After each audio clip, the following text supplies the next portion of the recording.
নমস্কাৰ। আজি আৰু এটা মই ভিডিঅ' ওলাইছোঁ। এইটো মোৰ নিজৰ মনৰ আৱেগৰ ভিডিঅ'ৰ কথা কৈছোঁ যে এতিয়া জাষ্টিক ফৰ জুবিন গাৰ্গ এই শব্দটো আজিকালি কোনোৱে নিলিখা হ'ল। সকলোৱে যেন পাহৰি গ'ল জুবিন দাক। আৰু জুবিন গাৰ্গৰ কাৰণে বহুত শিল্পী হিচাপে পৰিচিত হ'ল, কিন্তু জুবিন গাৰ্গ সিহঁতে পাহৰিলে। বহুত ডাইলগ শুনিলোঁ, কিছুমানে ক'লে যে আমি হাৰে আছোঁ, কিন্তু এতিয়া সেইবোৰ মাত নাইকিয়া হ'ল। ক'ত গ'ল আৱেগবোৰ, ক'ত গ'ল মানুহবিলাকৰ আৱেগবোৰ নাইকিয়া হ'ল। এইটো কথা চৰকাৰেও সম্পূৰ্ণৰূপে জানে যে যিমানে লেট হৈ থাকিব তেনেকৈ মানুহবিলাকে পাহৰি গৈ থাকিব। এতিয়া যেন কেইজনমান মানুহৰ বাহিৰে আৰু মানে জুবিনৰ এই ন্যায়ৰ যুদ্ধখনত নাই, কেইজনমানহে আছে, বাকী কেইজন আঁতৰি গ'ল। যিসকলে মৃত্যুৰ পিছত এমাহমান কিন্তু পূৰা চিঞৰিলে মানুহবিলাকে, কিন্তু এতিয়া কাৰো চিঞৰ বাখৰ একো নাই।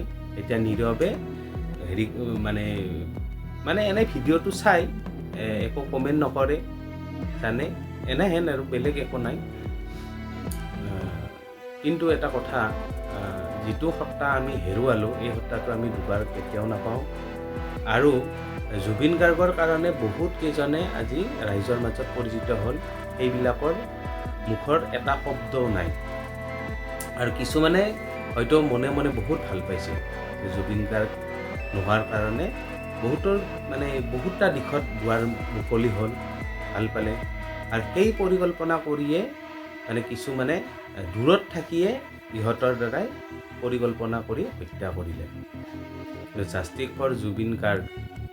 এতিয়া আপোনালোকক অনুৰোধ কৰিছোঁ, আপোনালোকে আকৌ লিখক জাষ্টিক ফৰ জুবিন গাৰ্গ।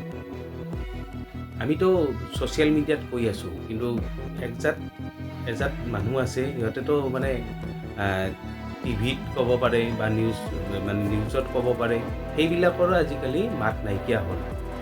খালি কি 2-3জনৰ আছে, বাকী কেইজনৰ একো নাই, নিমাত হৈ গ'ল। কি হ'ল সিহঁতৰ? কিবা প্ৰেছাৰ পালে নেকি ওপৰৰ পৰা, নাই সিহঁতৰ মুখখন কোনোবাই বন্ধ কৰি দিলে, সেইটো বুজি নাপাওঁ। এইবিলাক চব পৰিকল্পনাবিলাক চব চৰকাৰৰ ফালতে হৈছে যেন লাগিছে। কাৰণ এতিয়া আৰু জুবিনৰ বিষয়ে মাত মতা মানুহৰ অভাৱ হ'ল। ধন্যবাদ। সকলোৱে জাষ্টিক ফৰ জুবিন গাৰ্গ লিখক। নমস্কাৰ।